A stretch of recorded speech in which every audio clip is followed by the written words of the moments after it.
최고하는 교회 주신 살아계신 하나님 말씀 요한계시록 9장입니다.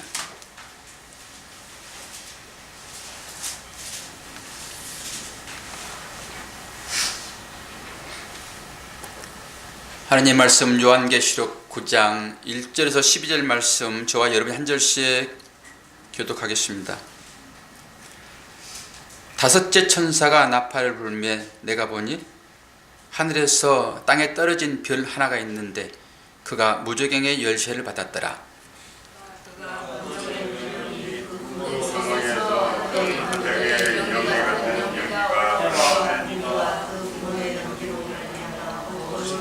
또 황충이 연기 가운데로부터 땅 위에 나오매 그들이 땅에 있는 정갈의 권세와 같은 권세를 받았더라.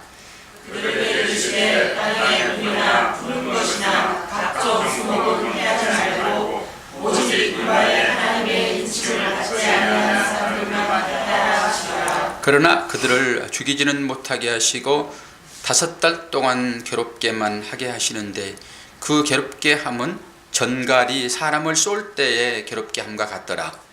그날에는 사람들이 죽기를 더해도 죽지 못하고 죽고 싶으나 죽음이 그를 피하리라. 황충돌의 모양은 전쟁을 위하여 준비한 말들 같고 그 머리에 금 같은 관 비슷한 것을 썼으며 그의 얼굴은 사람의 얼굴 같고 또 여자의 머리칼 같은 머리털이 있고 그 이빨은 사자의 이빨 같으며 또 철 호심경 같은 호심경이 있고 그 날개들의 소리는 병거와 많은 말들이 전쟁터로 달려 들어가는 소리 같으며 또 정갈과 같은 꼬리와 쏘는 살이 있어 그 꼬리에는 5달 동안 사람들을 향하는 것을 했더라. 그들에게 왕이 있으니 무저갱의 사자라. 히브리어로는 그 이름이 아바돈이요 헬라어로는 그 이름이 아볼론이더라.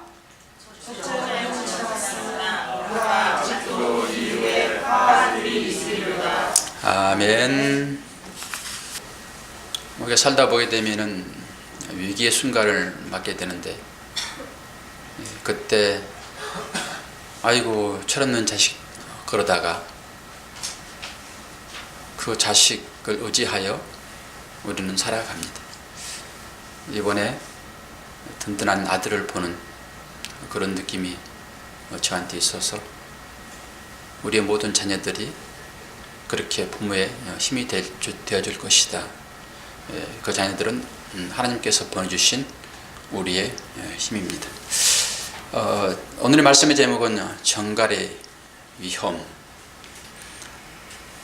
저는 새벽 기도를 하고 주일날 이렇게 아침에는 써놓은 원고를 다시 한번 보면서 차분하게 무릎 꿇고 묵상을 하면서 정리를 합니다. 그때마다 새롭게 주어지는 말씀들이 있어서 오늘은 좀 특별하게 오늘 설교 준비된 것 다 버리고 새롭게 주어진 말씀으로 설교를 할까 하다가 본문의 말씀을 중심하고 그리고 새벽에 주어지는 한 3가지 정도의 말씀을 통하여서 긴급성에 대한 설교를 진행하고자 합니다.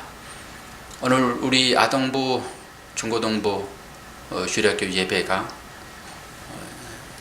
회당장 야이로의 딸이 죽었을 때 주님이 가서 자는 것처럼 있는 아이를 향하여서 달리다 쿰 그래서 소녀를 이렇게 세우는 그런 장면을 설교했고 우리 아이들에게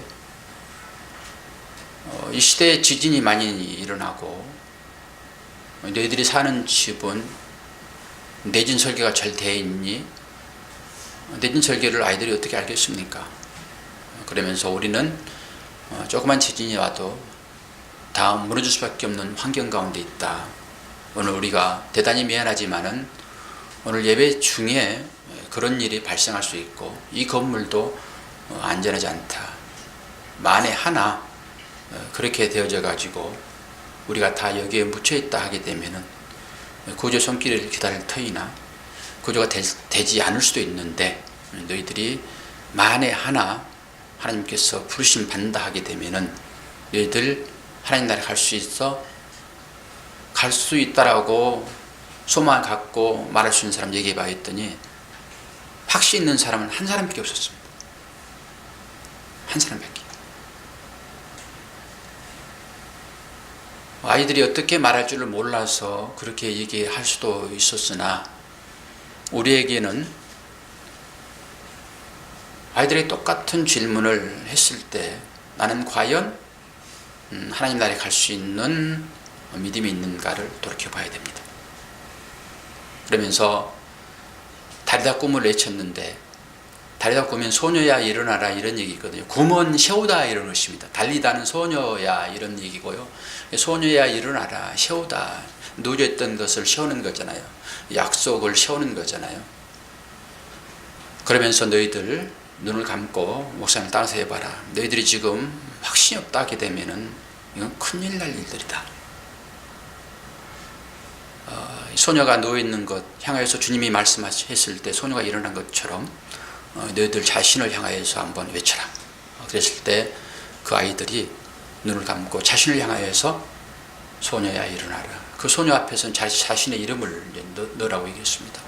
그리고 나뿐만 아니라 부모님 또 주위에 있는 사랑하는 친구들 하나님을 알지 못한다 하게 되면은 살았다고 성경은 얘기하지 않는다. 그들을 향하여서 다시 한번 믿음의 마음을 가지고 외쳐라. 그러면서 우리가 다리다 꿈을 2번씩 외쳤습니다. 우리가 요한계시록을 지금 보고 있는 그 상황에서도 마지막 때에 종말론적인 그런 설교가 진행되어져 있고 또 우리가 그런 마음으로 신앙생활을 해야 되는데 과연 이 말씀이 저와 여러분들에게 얼마나 위기로 다가오는가를 볼 수 있어야 됩니다. 정갈의 위험, 정갈이라고 하는 것이 어떤 것인지 우리가 말씀을 보면서 다 봤잖아요. 오늘의 바로 5째 이제 나팔 재앙으로 넘어갔잖아요. 4번째 재앙까지는 자연과 이 사물에 대한 재앙이었다라고 하게 되면은 이제 오늘부터 본격적으로 사람들에게 떨어지는 재앙이 됩니다. 오늘 본문 말씀을 이제 읽지는 않았지만은 10절, 8절 마지막에 내가 또 보고 들으니 공중에 날아가는 독수리가 큰 소리로 이르되 땅에 있는 자들에게 화가 있으리니 이는 새 천사들이 부르어야 할 나팔 소리가 남아 있음이로다 하더라.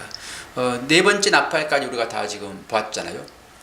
천재지변, 자연 만물을 징계하시는 하나님의 말씀이었고 재앙이었고, 그러면서 3가지 화가 더 남았는데 그러면서 화 이렇게 얘기를 했잖아요. 그것은 3가지 화가 남아있다라고 하는 것이죠. 그러면서 오늘 이제 5번째 재앙이 인간들에게 행해지는 황충 재앙입니다. 오늘 그 얘기 할 거고 다음 주에는 이제 6번째 재앙으로 가고 그 사이에 또 삽입장이 한번 또 들어옵니다. 이루하시는 하나님을 여러분들이 보셔야 되겠죠. 그리고 이제 마지막 7번째 재앙으로 넘어가는 거거든요. 그런 맥락입니다. 여기서 황충의 재앙이라고 하는 것은 정갈의 힘을 얻은 사막입니다. 사막이라겠다. 메뚜기. 황충은 메뚜기거든요. 우리 메뚜기가 어떤 것인지는 잘 아시잖아요. 그러면서 그 메뚜기에게 정갈의 능력을 줬다. 권능을 줬다. 혹시 정갈에 쏘여 보셨어요? 정갈에 쏘이면 죽습니다. 우리가 죽지 않는 것은 이 작은 독이 주입됐기 때문에 죽지 않습니다.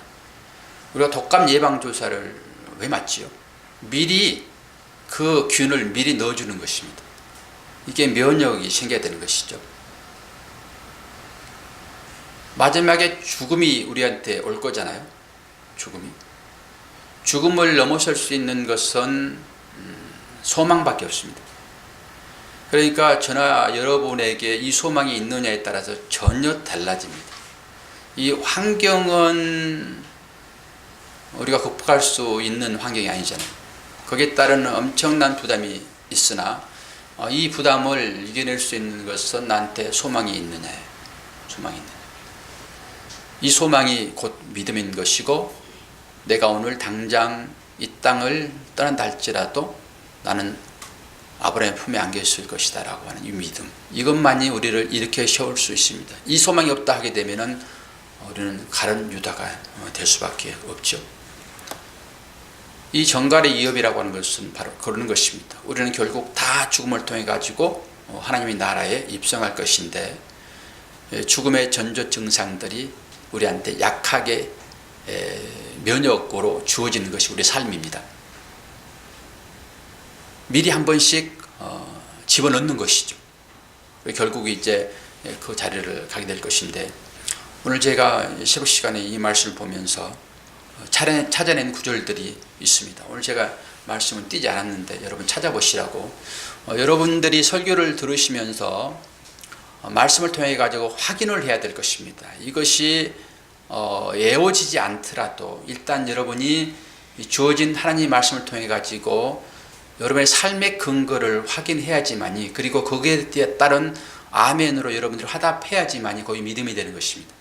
오늘 말씀을 띄워주지 않고 제가 아침에 찾은 말씀 세 구절 보겠는데요. 봅시다. 누가복음 16장. 누가복음 16장. 성경은 꼭 여러분들이 가지고 다니셔야 됩니다. 그리고 자기 성경에다가 필요할 때 밑줄도 치시면서 주어진 말씀들을 묵상을 하고, 그래야지 어려울 때 그 말씀을 통해 가지고 위기를 극복할 것입니다. 누가복음 16장은 무슨 장입니까? 부자와 거지 나사로의 장입니다. 오늘 지옥이 어떤 것인지를 분명하게 여러분들에게 말씀을 드릴 것입니다. 지옥이 어떤 것인지. 누가복음 16장 19절에서 32절까지 한 절씩 보면서 해석을 합시다. 한 부자가 있어 자색 옷과 고운 베옷을 입고 날마다 호롭게 즐기더라. 그런데 나사로라 이름하는 한 거지가 헌데 투성이로 그의 대문 앞에 버려진 채 그 부자의 상에서 떨어지는 것으로 배불리며 하며 심지어 개들이 와서 그 헌데를 핥더라. 이에 그 거지가 죽어 천사들에게 받들려 아브라함 품에 들어가고 부자도 죽어 장사되며 그가 음부에서 고통 중에 눈을 들어 멀리 아브라함과 그의 품에 있는 나사로를 보고 불러 이르되 아버지 아브라함이여 나를 긍휼히 여기사 나사로를 보내어 그 손가락 끝에 물을 찍어 내 혀를 서늘하게 하소서. 내가 이 불꽃 가운데서 괴로워하나이다. 여기가 지옥입니다. 지금 음부입니다. 아브라함이 이르되 예 너는 살았을 때 좋은 것을 받았고 나사로는 고난을 받았으니 이것을 기억하라. 이제 그는 여기서 위로를 받고 너는 괴로움을 받느니라. 그뿐 아니라 너희와 우리 사이에 큰 구렁이 놓여 있어 여기서 너희에게 건너가고자 하되 갈 수도 없고 거기서 우리에게 건너올 수도 없게 하였느니라. 이르되 그러면 아버지여 구하오나니 나사로를 내 아버지의 집에 보내소서. 내 형제 5이 있으니 그들에게 증언하게 하여 그들로 이 고통받는 곳에 오지 않게 하소서. 아브라함이 이르되 그들에게 모세와 선자들이 있으니 그들에게 들을지니라. 이르되 그렇지 아니하니이다. 아버지 아브라함이여 만일 죽는 자에게서 그들에게 가는 자가 있으면 회개하리이다. 이르되 모세와 선자들에게 듣지 아니하면 비록 죽은 자 가운데서 살아나는 자가 있을지라도 고난을 받지 아니하리라 하였다 하리라. 아멘. 이게 지금 지옥에 가 있는 부자에 대한 얘기입니다. 그런데 그 부자는 지금 어떤 옷을 입고 있습니까? 1절에 자색 옷을 입었다라고 합니다. 자색 옷. 이 자색 옷에 대한 근거를 제가 찾다가 오늘 말씀 이걸로 전하자라고 이제 결론을 냈는데요. 그 자색 옷은 제가 이제 한두 군데 더 찾을 거고요. 그 하기 전에 이 아브라함의 품에 안겨 있는 나사로에게 뭐라 합니까? 14절에 그 손가락 끝에 물을 찍어 내 혀를 서늘하게 해달라고 얘기를 합니다. 이게 지금 부자는 이 죽어서까지 나사로가 자기 종인 줄 생각하고 있습니다. 그래서 나사로를 지금 시키고 있는 상태잖아요. 그런데 이것이 어떤 지금 영적인 말로 들려지냐 그러게 되면은 이게 지금 불 속에서 목이 타가지고 도저히 살 수 없는 그런 상황인 것이잖아요. 그래서 살 수 있는 유일한 것은 나사로가 물 한 방울 자기 혀에 떨어뜨리는 것입니다. 요게 사는 것입니다. 제가 오늘 이 말씀이 이게 강하게 오는 것은 여기에서 이 물은 어떤 물이냐 그러면은 생명수입니다. 생명수는 곧 주님인 것이고 진리이십니다. 진리의 말씀 하나 주세요 이러는 거예요. 그러니까 이 부자는 살아가면서 이 진리의 말을 듣지 못했다라고 하는 거예요. 결론적으로 이 진리의 말을 듣지 못하기 때문에 이는 지금 지옥에 있습니다. 지옥에. 그래서 이 진리의 말씀을 나에게 주게 되면은 내가 이곳에서 살할 수 있겠다라고 하는 거예요. 살 수 있겠다 이러는 것입니다. 그런데 그러면서 뭔 얘기를 하지요? 나사로를 통해 가지고 자기 집에 가서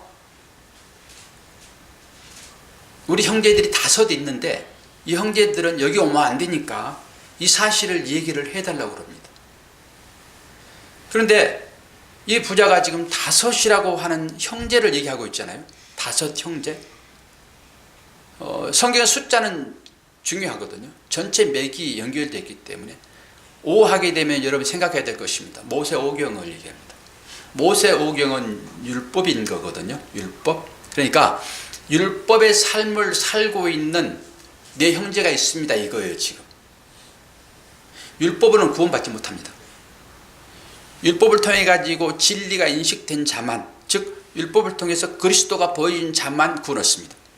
그런데 그들이 지금 율법 가운데 있습니다. 내 형제들이. 그렇기 때문에 죽었다 살아난 이 나사로를 보내게 되면은 그들이 깨닫을 것입니다. 이렇게 가는 거죠. 그런데 안 된다. 기적을 통해서 여러분 구원이 있다 생각하지 마십시오. 지금 기적을 얘기하잖아요. 이 기적을 보여주게 되면은 내 형제들이 죽기로 올 것입니다. 이런 얘기를 하는 거거든요. 그게 안 된다라고 하는 거예요. 왜 안 되냐? 그들은 벌써 그들에게 모세와 율법이 있다, 선자가 있다 이런 것입니다. 지금 31절에 그러잖아요. 이르되 모세와 선자들에게 듣지 아니하면 비록 죽은 자 가운데서 살아난 자가 있을지라도 구원함을 받지 아니하리라 그래요. 그들에게는 벌써 말씀이 주어져 있다라고 하는 거잖아요. 모세는 율법을 상징적으로 보여주고 있습니다. 이 말씀이 율법인 것이잖아요. 주어져 있다. 그리고 선자가 그들에게 많이 가 있다. 이 말씀이 저와 여러분들에게 지금 주어져 있고 여러분들은 저를 통해 가지고 이 말씀이 지금 들려지고 있잖아요. 그리고 그 말씀을 통해 가지고 여러분이 그리스도를 발견하고 진리로 인식되어져서 그것이 마음 가운데 신비에 새겨지게 되면 이것이 믿는 것이고 이것이 구원을 수 있는 유일한 길임에도 불구하고 여러분들이 이 말씀을 진리로 인식하지 못하고 그리스도로 인식하지 못하고 그냥 율법인 삶으로 인식하게 된다고 그러면 구원이 없다라고 하는 것입니다. 이렇게. 그러면서 그렇게 율법의 삶을 살고 있는 자들이 누구냐 그러면은 부자입니다. 그래서 부자 19절을 보니까 한 부자가 있어 자색 옷과 고운 베옷을 입고 날마다 화롭게 즐기더라. 여기서 자색 옷, 채색 옷, 채색 옷 입은 사람이 여러분 생각나십니까? 창세기에서 요셉입니다. 채색 옷이나 자색 옷이나 한 가지입니다. 이 채색 옷, 자색 옷은 장자가 입는 옷입니다. 장자. 이건 색깔로 얘기하는 게 아니고요. 늘어진 옷이에요. 발목까지 오는 긴 옷을 얘기하는 것입니다. 이것은 장자에게만 입혀진 옷입니다. 여기서 장자라고 하게 되면 뭐죠? 세상 가운데서 나는 왕입니다라고 생각하는 사람들의 삶입니다. 장자는 그런 거예요. 그래서 영적인 의미로 좋은 뜻의 장자는 하나님의 상속권을 받지만은 세상의 장자는 자기가 왕입니다. 그러니까 하나님 없이도 나는 살 수 있어요. 그리고 하나님 외에 다른 것으로 자기의 가치를 삼으며 안전을 도모하는 그런 삶. 그런 삶을 살았던 사람이 부자라고요. 이 사람이 자색을 입었습니다. 그럼 자색 그러면은 그 부분을 또 찾아봐야 됩니다. 요한계시록 18장으로 가봅시다. 요한계시록 18장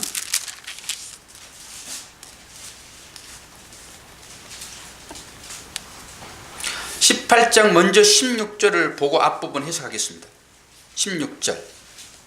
이게 지금 멸망받을 자들에게 주시는 교훈입니다. 우리 이제 18장 갈 거잖아요. 그래서 마지막 심판받을 그들, 대접 지향의 7번째 지향이 마지막 있잖아요. 그때 어떤 자들이 지금 지향을 받게 되고 나락으로 떨어지는지를 보셔야 되잖아요. 요한계시록 18장 16절 같이 한번 읽읍시다. 시작. 이르되 화이또다 화이또다 큰 성이여 시마포옷과 자주옷과 붉은 옷을 입고 금과 보석과 진주로 꾸민 것인데, 이게 부자입니다. 이렇게 살고자 하는 사람들이 부자다고요. 그들이 지금 세마포옷과 자주옷을 입었잖아요. 이 옷을 누가 입었습니까? 부자가 입었습니다. 이 부자. 그러면서 이들은 전부 멸망받는데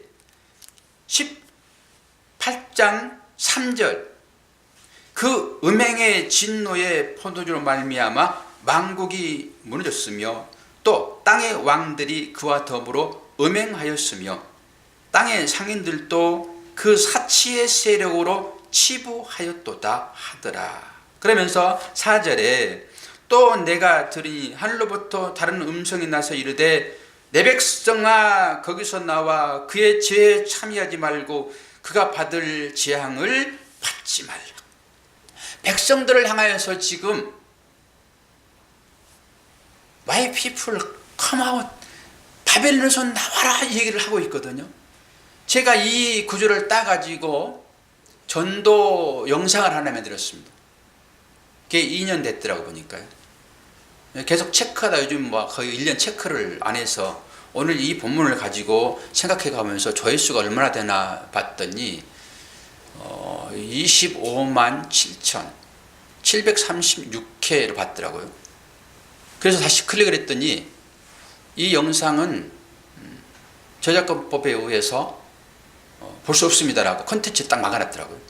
거기 KBS에서 암 치료한 사람들의 영상을 제가 다운받아 가지고 작업했던 거거든요. 그리고 그것이 우리들한테 이 종말론에 대한 설교와 함께 경각심을 일러주는 것이어서 조회수가 그렇게 많은 것이죠. 한 30만 정도 되지 않겠는가 싶었더니 막아놨어요. 이제 볼 수 없습니다. 그래서 막을 테면 막아봐라. 그리고 제가 작업해놓은 거 또 올렸습니다. 그렇게 조회수가 많으니까 관심을 갖는 거죠.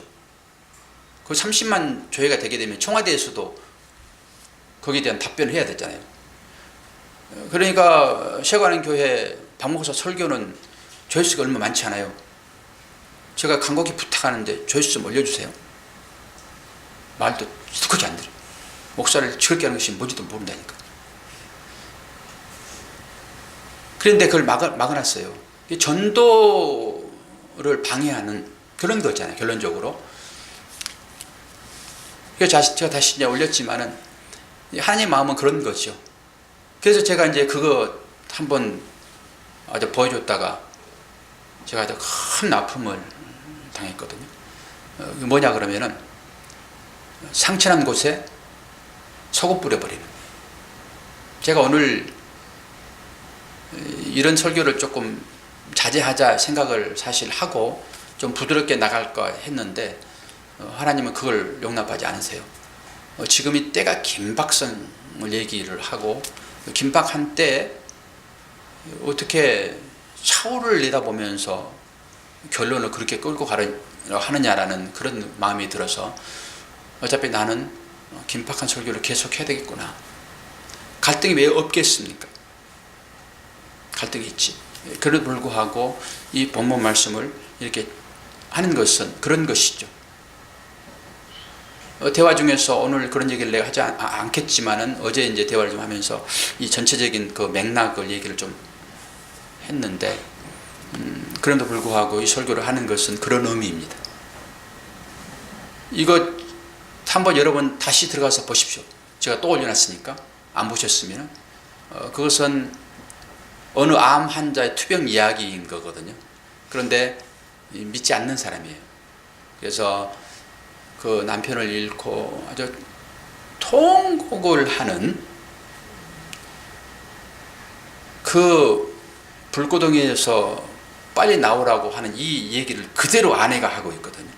아내가 화장시킬 때 그 관이 들어가는 그걸 보면서 아기 잃어버리면서 뜨거워 빨리 나와. 이게 그 얘기입니다. 지금 내 백성아 거기서 나와 그의 죄에 참여하지 말라. 바벨론에서 너희들이 빨리 나와야 돼. 이 얘기를 지금 해주고 있는데 그 당시에 그 본인은 그게 너무 가슴이 아파가지고 교회를 지금 나오지 않고 있는. 그러니까 우리의 소망이 하나님 나라에 가 있게 되면은 잠시 아플 수 있으나 뛰어넘을 수 있습니다. 그런데 우리의 소망이 하나님 나라에 가 있지 아니하고 이곳에 있게 되면은 내 육이 소멸될 때 모든 게 다 끝나버립니다. 우리는 새로운 옷으로 갈아입을 사람들이지 이 옷을 입고 이곳에서 영원히 살 사람들이 아니라고. 육의 옷은 지금 입고 있는 것이 육의 옷입니다. 우리는 영의 옷으로 갈아입을 것입니다. 근데 이것이 다라고 하게 되면은 여러분 생각을 깊이 하셔야 됩니다. 나한테 과연 소망이 있는가? 우리 아이들에게 질문했던 그 질문을 여러분 스스로 해보시면서 나는 오늘 예배 드리고 나가지 못한 상황이 발생되더라도 하나님 나라에 나사로와 같이 아브라함 품에 안겨 있을 것인가를 여러분 보셔야 됩니다. 질문을 계속 하셔야 됩니다. 그래야지 우리가 종말의 삶을 삽니다. 자, 마가복음 연결시켜 가지고 이 자색 옷이라는 의미로 다시 한번 추적해 봅니다. 마가복음 15장 17절.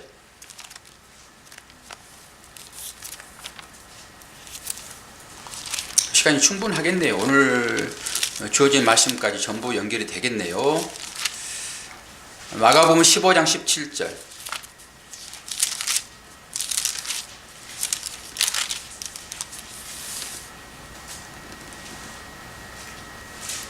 (16절에서 20절까지를) 제가 봉독합니다. 다 찾으시기를 바랍니다. 오늘 확인하셔야 되고 여러분이 아멘 하셔야 됩니다.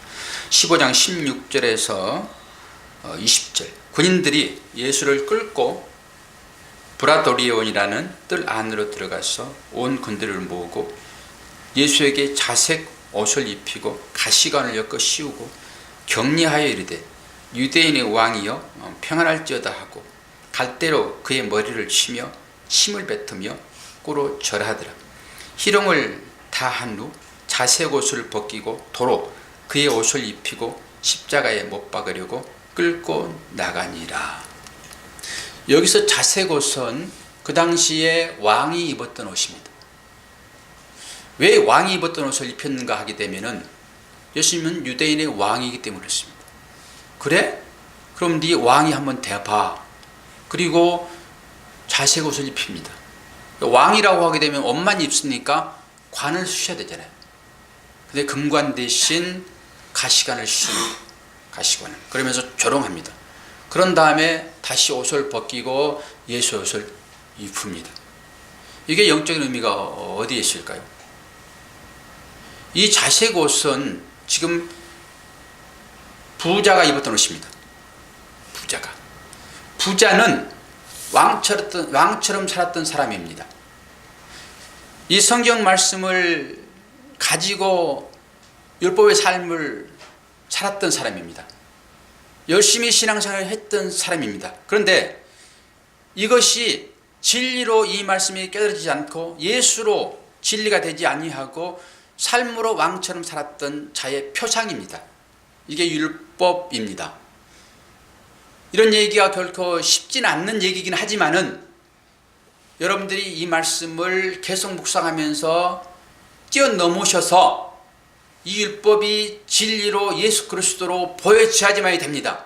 그러지 않고 신앙생활 하게 되면은 부자가 돼서 물 한 방울, 진리 한 말씀, 들려달라고 하는 그 처지로 갈 수 있기 때문에 그렇습니다. 이 옷을 입혔다라고 하는 것은 네가 그 옷을 입고 있는 많은 중생들, 우리가 그렇게 살지 않습니까? 우리가 하나님을 왕으로 섬기지 아니하고 하나님 외의 것으로 그 왕처럼 하나님의 보호받지 아니하고 내가 세상 가운데서 얻은 그것으로 나의 가치를 챙기며 나의 생명을 유지하는, 안전을 도모하는 그런 삶으로 우리가 현재 나고 있다 하게 되면은 이게 바로 부자들입니다. 사실 그렇게 살고 있습니다. 그렇기 때문에 네가 그들을 대신하여 자색 옷을 입어야 돼라고 입히는 것입니다. 그리고 주님을 죽이십니다. 그때 우리는 그때 같이 죽습니다. 이런 의미를 깨닫고 주님이 아니고서는 도저히 살 수 없는 죄인된 우리 어찌합니까? 라고 주 앞에 울부짖는 것이 맞지. 하나님 상관없으니까 당신은 나에게 필요한 것만 주시어서 나로 하여금 이 세상 가운데서 이 부자처럼 부귀영을 누리며 살게 해주세요. 그리고 하나님을 찬다 하게 되면은 우리는 여지없이 또 부자로 책망받을 것입니다. 어떤 때 우리가 왕처럼 살아가는 것 여러분 느끼십니까? 남이 나의 삶에 대하여 간섭하는 것 딱 질색입니다. 왜 그래요? 내가 왕이거든요. 내가 왕인데 신하가 와가지고 왕한테 이래라 저래라 하게 되면은 극행에 처해집니다. 우리가 실제 그렇잖아요. 실제 웃고 그 말에 따른다 하긴 하지만은 실제 여러분들이 그 말을 받아들이면서 그 삶을 살고 있습니까? 저를 비롯해서 하나님께서 이것이 사는 길이다라고 얘기를 해주면서 이 길로 나와라라고 얘기하는데도 불구하고 여러분 처음에는 아멘이라는 말로 하나님을 달래고 뒤에 가가지고 전혀 그 말과 반대 삶을 살고 있다 하게 되면은 과연 여러분이 말씀에 순종하는 삶을 살고 있느냐? 우리는 여지없이 부자입니다. 부자.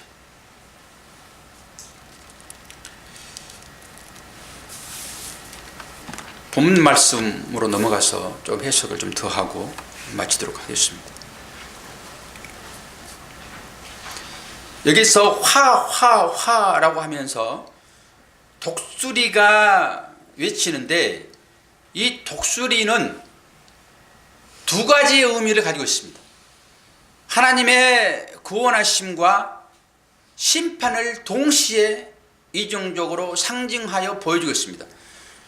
출애굽기 19장 4절을 보니까 내가 애굽 사람에게 어떻게 행하였음과 내가 어떻게 독수리 날개로 너희를 업어 내게로 인도하였음을 너희가 보았느냐. 지금 출애굽의 상황을 얘기해 주고 있습니다.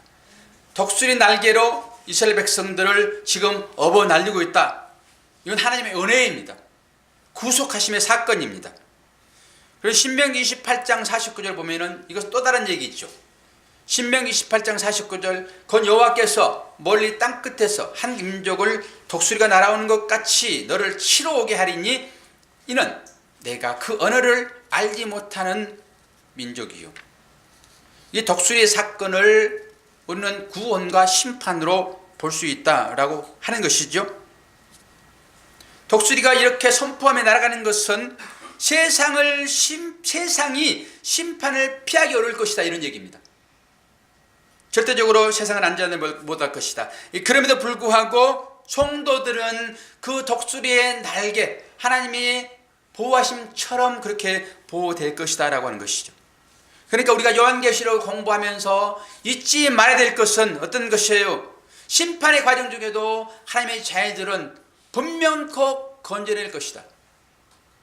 그렇지만은 이 어려움이 찾아왔을 때 그 어려움을 통해 가지고 우리의 믿음을 다시 한번 보게 하시는 하나님의 사인이 분명히 있는 것이지 무조건 우리가 피할 길만 주시지 않는다. 자신을 돌아볼 수 있는 기회가 되어진다라고 하는 것이죠.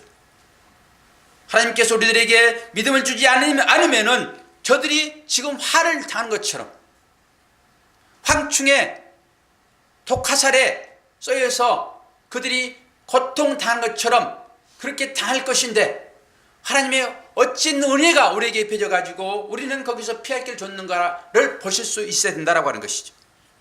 그리고 이런 상황을 보면서 어떤 나름대로 위기감을 여러분들이 생각을 해야 된다고 하는 것이죠.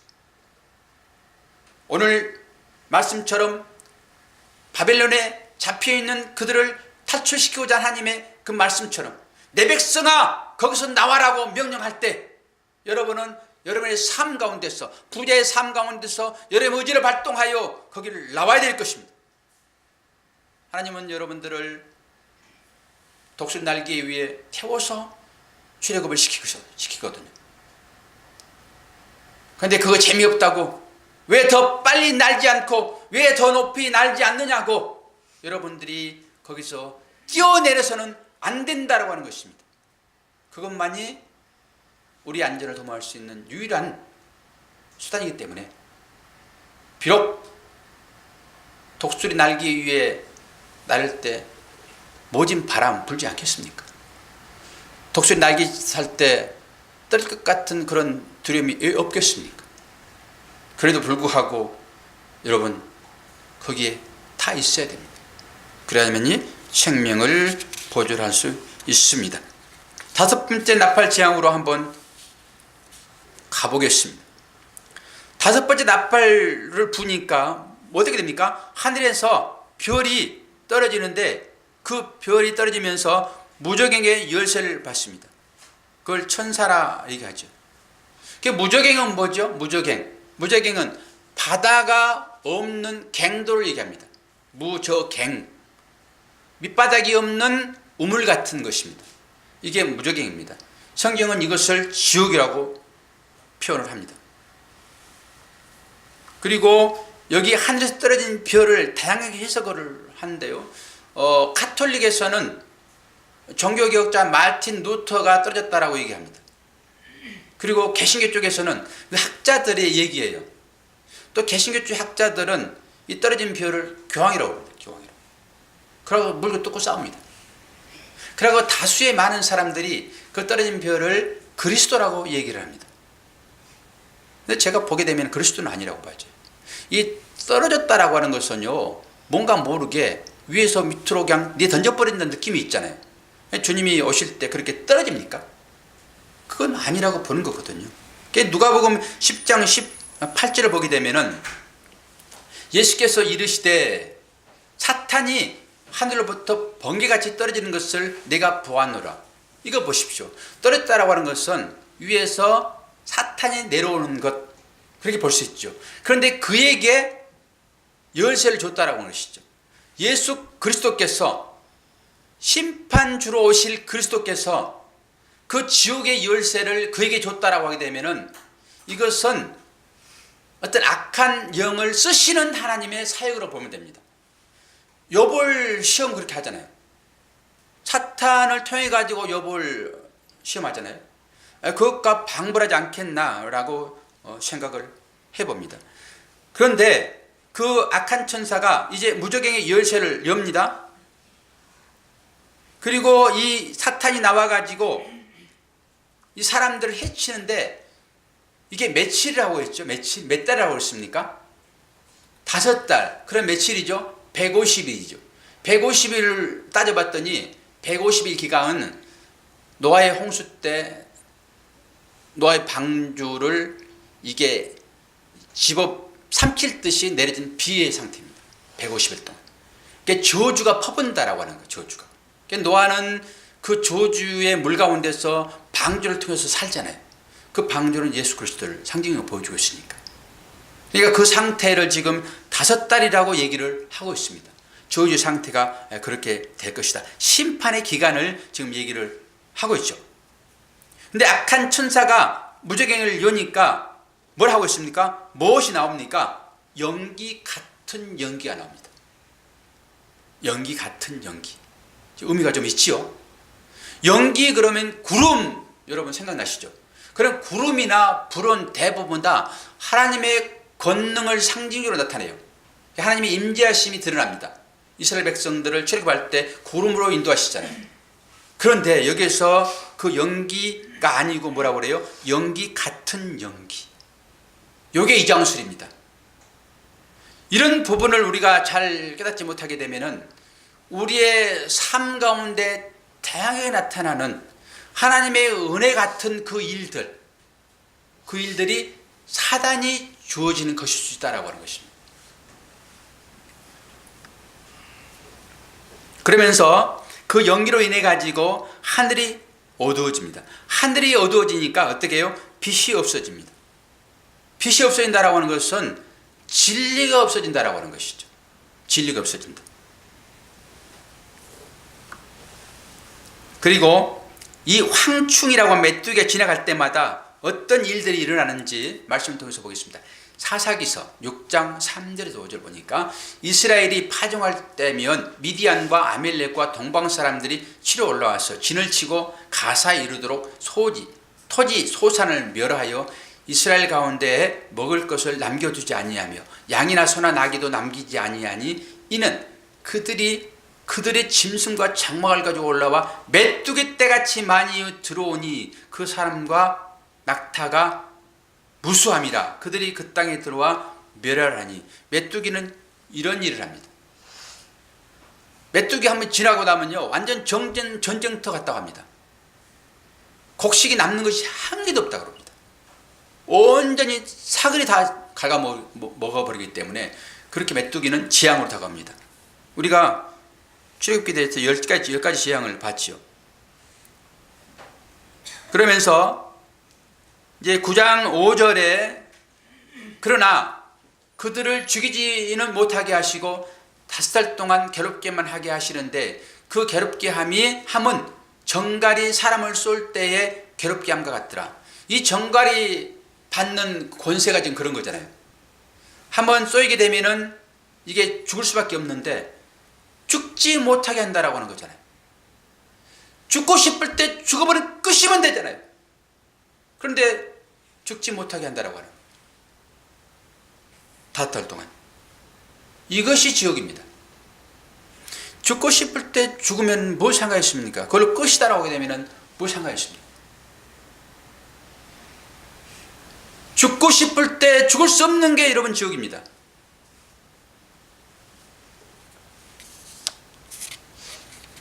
우리가 죽음을 너무 쉽게 보는데요, 성경에서 말하고 있는 이 죽음은 우리가 감지할 수 없습니다. 성경에서 말하고 있는 것이 이 육의 죽음을 얘기하지 않습니다. 이 육의 죽음을 통해 가지고 죽음이 어떤 것인지를 얘기하고 있죠. 여러분, 죽음이 어떤 것인지 경험해 보셔야 됩니다. 꼭 그러니까 그렇게 경험했다라고 하는 것은 진리가 인식되어지는 순간입니다. 성경에서 말하는 이 죽음의 의미가 실제적으로 어떤 것인지를 경험케 되는,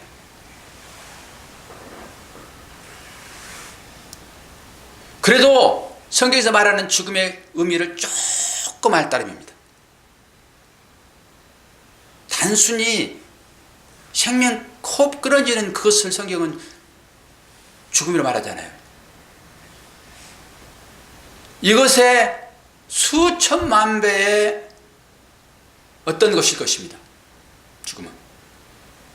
그런데 우리 인간이 겪을 수 있는 최고의 고통은 죽음이잖아요.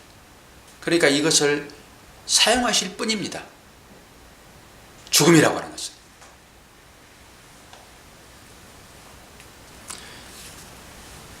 정갈이 어떤 것인지 신명기 8장을 보겠습니다. 두렵건대 내 마음이 교만하여 내 하나님 여호와를 잊어버릴까 하노라.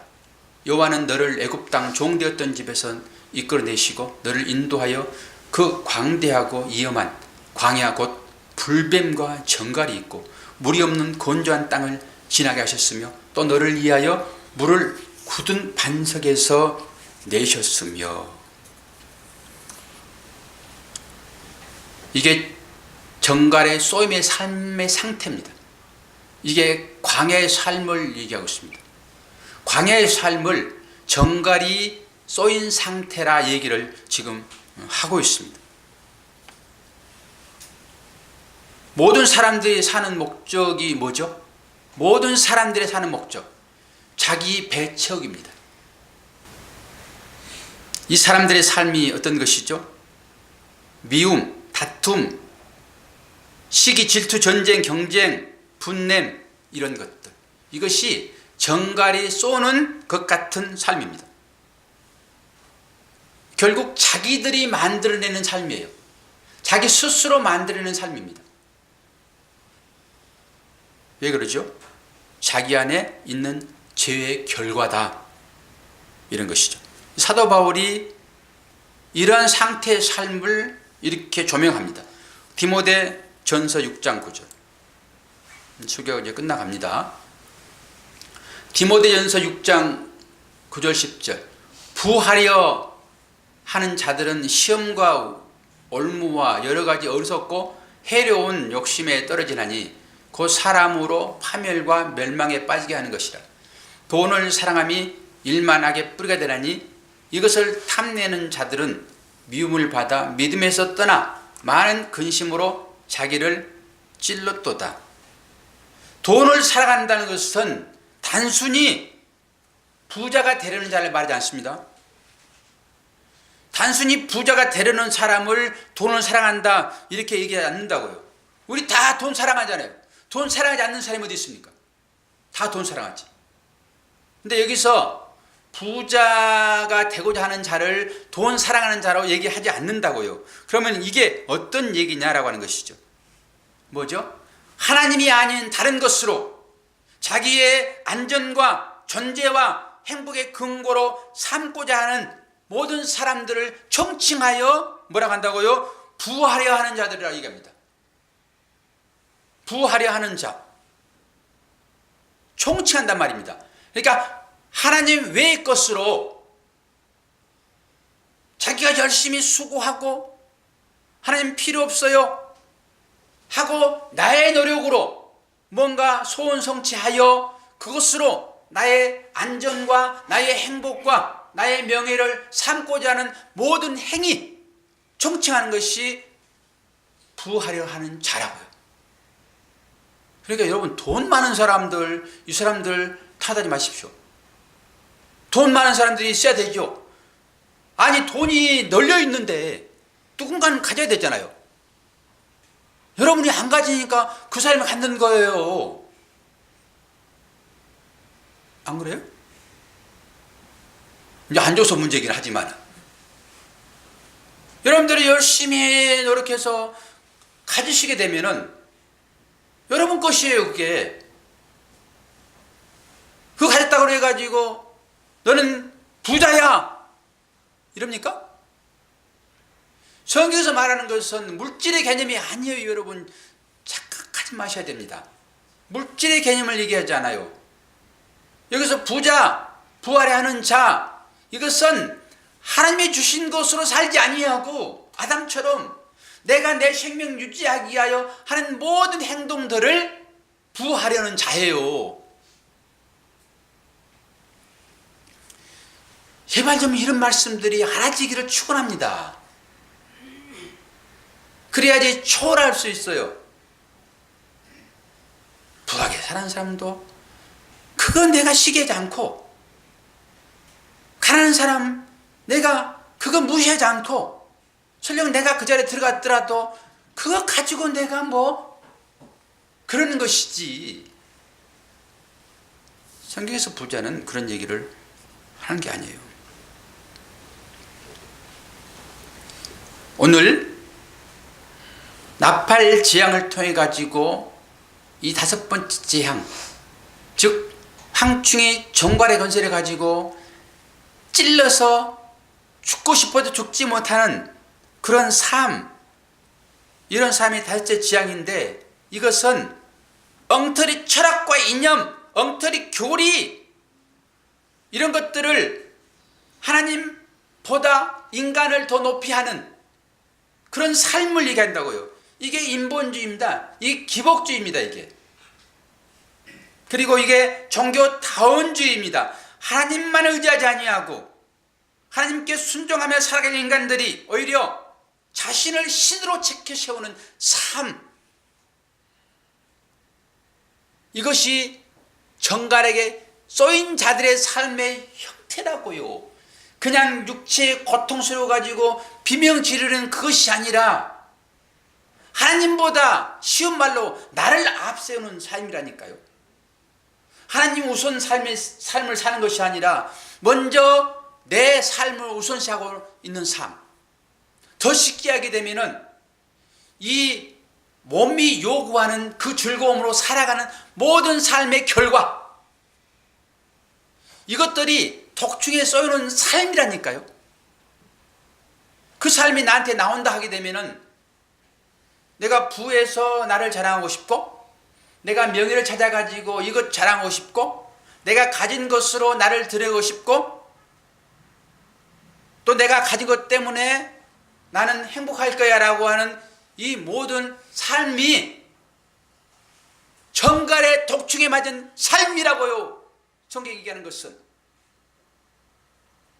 그럼 저와 여러분이 지금 독충에 맞아서 살고 있습니까? 정갈의 삶을 피해 살고 있습니까? 그런데 왜 안 죽지요? 그 조금 놓았기 때문에 안 죽어요. 조금 놨기 때문에. 결국 우리는 다 그렇게 가서 하나님 나라 갈 것입니다. 그거 다 태워지고. 여러분 생각을 완전히 고치셔야 돼요. 일반적인 물질의 개념으로 여러분 이 성경에 나타난 이 일을 보시면 절대 안 돼요.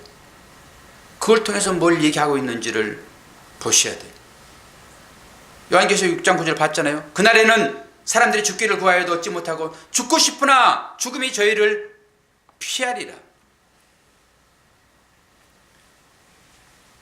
메뚜기의 꼬리에 달린 정갈의 독에 중독되지 마시고 하늘의 소망을 바라시면서 늘 기쁨과 평안을 잃지 아니하시는 그런 복된 삶으로 사시기를 2018년 이 나팔 재앙의 닷대 재앙, 그 가운데서도 하나님께서 소망을 주시고 살게 하시는 그 복을 듬뿍 누리시며 사시는 복된 여러분 되길 축원합니다.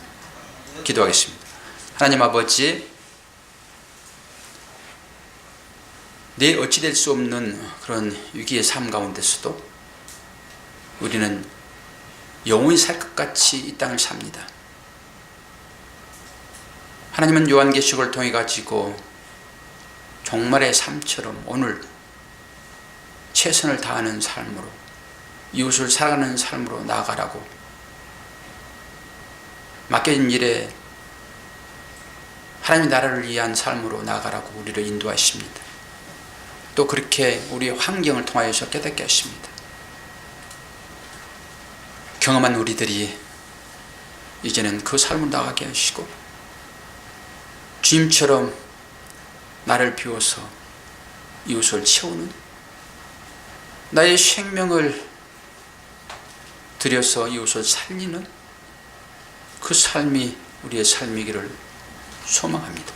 이것이 자기 부인인 것이고, 이 자기 부인의 열매만 보시고 주님은 그 나무가 어떤 나무인지를 분별하신다 하셨사오니 행위로 나오는 것으로 말하지 않게 도와주시고 우리의 이 입술의 열매, 이 고백이 참 고백이 될 수 있도록 은혜 베풀어 주시옵소서.